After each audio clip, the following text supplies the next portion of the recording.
When you need controlled, even heat, cast iron has superior heat retention and durability.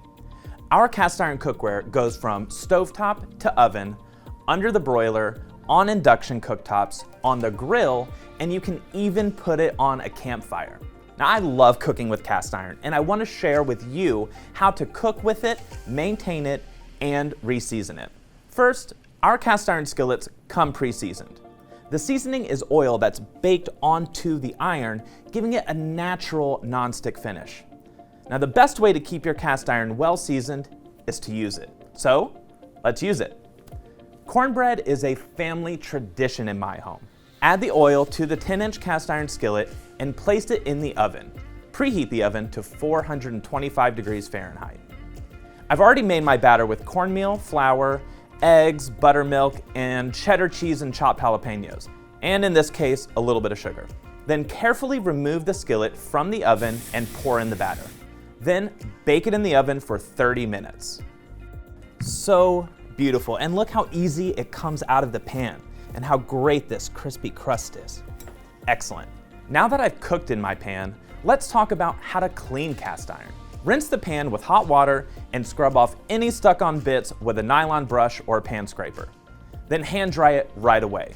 You don't want to air dry your cast iron because it will start to rust.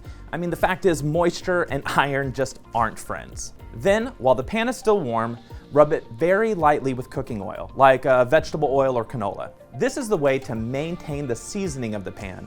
Then, store it in a dry place. Now, you shouldn't have to re-season your cast iron very often, but if you notice the surface getting dull, splotchy, or rusty, here's what you do. Wash the pan in warm water, then dry it.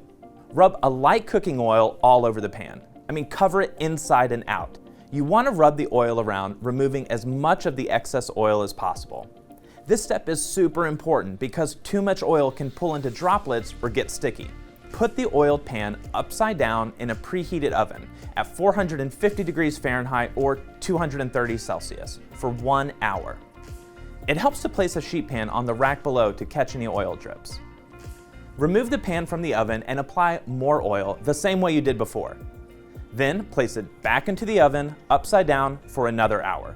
Now, you can repeat this process as many times as you want. Just know you can't over-season cast iron. If your cast iron does start to rust, it's an easy fix. First, we'll scour the area with steel wool.